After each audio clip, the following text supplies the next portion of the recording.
2013 நடிக்க வந்தார். 12 வருஷம் கழிச்சு இன்னைக்கு தான் 3வது படம் ரிலீஸ் ஆகுது. கேப்டன் உடல்நிலை சரியில்லாதப்போ எனக்கு படமும் வேணாம் எதுவும் வேணாம்,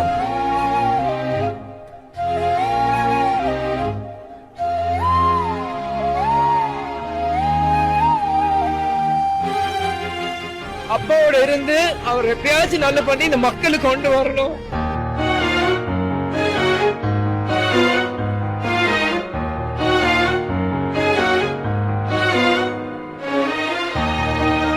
அதுதான் அவர் 8 வருஷமா போராட்டம். இருந்தாலும் கேப்டன் இல்ல, இருந்தாலும்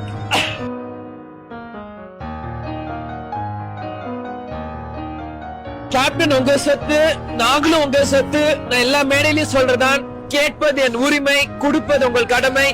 சண்முகப்பாண்டியனை கொண்டாடுங்க. எங்க அப்பா எங்களை உங்களுக்காக தான் விட்டு சென்றிருக்காரு. இந்த மக்களுக்காக தொடர்ந்து எங்களை பணியை செய்வோம். நன்றி, வணக்கம். எங்களுக்கு ஒரு ஆதங்கம், ரொம்ப நாள் கழிச்சு இன்னைக்கு எங்க குடும்பத்துல இருந்து ஒருத்தர் தேட்டர்ல பார்க்க உண்மையிலேயே எனக்கு சந்தோஷமா இருக்கு. கேப்டன் கடைசியா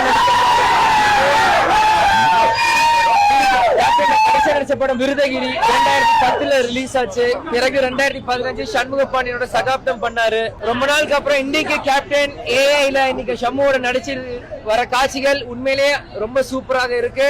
கேப்டன் எங்கேயும் போல, இன்னைக்கு இங்கதான் கேப்டன் எல்லா திரையுலகிலும் சண்முகப்பாண்டியனோட இங்கதான் இருக்கிறாரு. அப்பாவை பார்த்த ஃபீல் இருந்ததானே? அதுதான் சொல்றேன், கண்டிப்பாக கேப்டன் பார்த்த ஃபீல் எங்களுக்கு இருந்தது. இன்னைக்கு எங்களுக்கு மட்டும் இல்ல, இன்னைக்கு சீட்ல இருந்த ஒவ்வொரு சீட்லயும் உட்கார்ந்த ஆடியன்ஸ் எல்லாருக்குமே இருந்தது. நான் எப்பயுமே சொல்றேன், கேப்டன் முதல் ஃபேன் நான் தான், சண்முகப்பாண்டியன் முதல் ஃபேன் நான் தான். அதே மாதிரி ஒவ்வொரு இடத்துலயும் ஃபைட் ரொம்ப சூப்பராக இருந்தது. அப்புறம் அவர் அண்ணனா நான் சொல்ல, நீங்க எல்லாருமே நீங்க வருவாங்க ஆடியன்ஸ், நீங்க எல்லாருமே நீங்க கேளுங்க. ஆக்ஷன் காட்சிகள்ல மிக சிறப்பாக சண்முகப்பாண்டியன் செஞ்சிருக்காரு. அந்த கேப்டன் விட்டுட்டு பண்ண வெட்டிடம் இன்னைக்கு இந்த ஆக்ஷன் காட்சி இருந்தது. இதை நிரப்ப இந்த ஜூனியர் கேப்டன் சண்முகப்பாண்டியன் நீங்க வந்துட்டா தான் நான் சொல்லுவேன். படம் வந்து விஜயகாந்த் சாரோட பாட்டை வந்து யூஸ் பண்றாங்க. சோ இந்த படத்துல நீங்க யூஸ் பண்ணிருக்கீங்க. இவருக்கு ஆப்டா இருந்ததா இல்ல மத்த படங்கள்ல ஆப்டா இருந்ததுங்களா? வாரிசு இல்லாத அவங்களுக்கு ஆப்டா இருக்கும் போது அவர் வாரிசு வரும்போது ஆப்டா இருக்காதாங்க. கேப்டனோட ரத்தம் நடிக்கிறப்ப அவர் பாட்டு ஆப்டா இருக்காது. யாரோ போடுறப்ப ஆப்டா இருக்கும் போது அவர் ரத்தம் வெளியே வந்து நடிக்கிறப்ப கண்டிப்பாக அது ஆப்டின் இல்ல, அது இங்கதான் பொருந்தும். அவரோட மகன் எனக்கும் பொருந்தும். அதை நான் பெருமையோட தான் சொல்லுவேன். எங்க அப்பா அவர் எங்க அப்பா நாங்க கொண்டாட வேற யார் கொண்டாட போறா?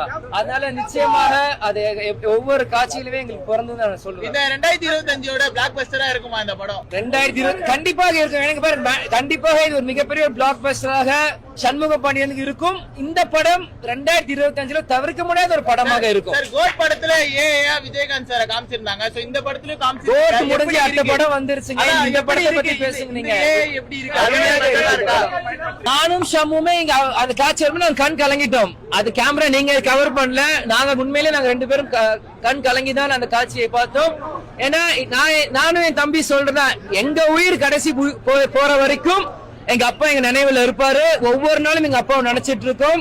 இந்த காட்சியில எப்படி அவங்க ஃபேன்ஸ் எல்லாம் இன்னைக்கு துடிச்சு அவங்களை பார்த்தாங்களோ அதே மாதிரிதான் எங்களுக்கும் எங்க அப்பா காட்சியில வரும்போது உண்மையிலேயே சந்தோஷமா இருந்து. அதான் சொல்றேன், கேப்டன் எங்கேயும் போல, இன்னைக்கு நம்மளோட தான் இருக்கிறார். இந்த பிரபஞ்சம் இருக்கிற வரைக்கும் கேப்டனோட பேரும் அவரோட ஆளுமையும் இருந்துட்டே தான் இருக்கும்.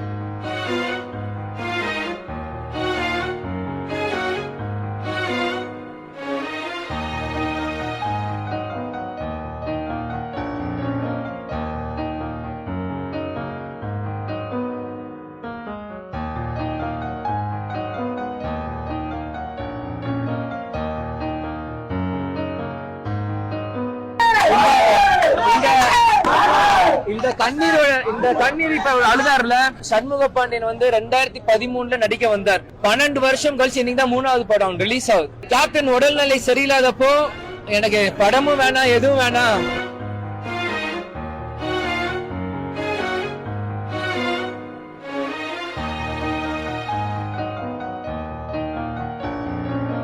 அப்பாவோட இருந்து அவர் எப்பயாச்சும் நல்ல பண்ணி இந்த மக்களுக்கு கொண்டு வரணும்.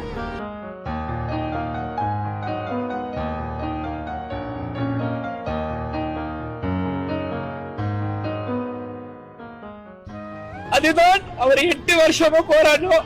இருந்தாலும் கேப்டன் இல்ல, இருந்தாலும்